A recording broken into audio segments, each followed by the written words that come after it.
Rotational hitting really isn't that complicated. You simply get in your stance, nice comfortable stance. You go ahead and you do a little bit of a hip wind. You go ahead and you come ahead towards the ball, land on the front foot, and when you land on the front foot, that becomes a brace. You use the rotational force of the hips, thus the rotational swing. The hips rotate open, the stomach muscle tightens, that drives the upper body open, and we take and we pull our hands in the knob of the bat right at the ball.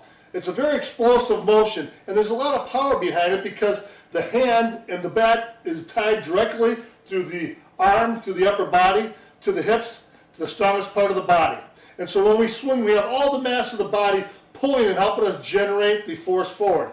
You'll notice we get a bat lag. Well, we get the bat lag when the hands can only go so far. Then we use our wrist to turn or to snap the bat around to bring that force forward. All that force is going forward on the lag, and then we go ahead and we use our wrist to enable the bat to guide this force forward, boom, through the ball. We continue to pull our left arm forward and let that wrist turn, full extension, and finally a finish.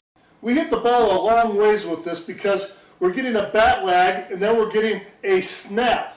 And you can see that the bat moves from lag back, and we redirect that force to the bat head around in the arc to the ball, through the ball, continuing on the same path with as little slowdown as possible after contact. Thus we get that second level of bat speed, boom. Also we get a great cutting action because we're swinging level to slightly up. And because we're doing that, most ASA pitches come down about like this. U-triple say a little bit flatter. And because we have a sharper angle of the swing than the pitch, we're going to blast through and cut the bottom half of that, getting a good underspin and getting good carry. So when you combine the maximum bat speed because of the snap, and we have the mass of the hips behind the swing the entire way as we pull and snap through the ball and continue on the same path. So we have that huge amount of power of our hips driving through the upper body, the lead shoulder, finally into the bat head. So the bat will slow down the least amount possible. When it hits the ball, it'll try to accelerate through, as Ray DeMarini once said.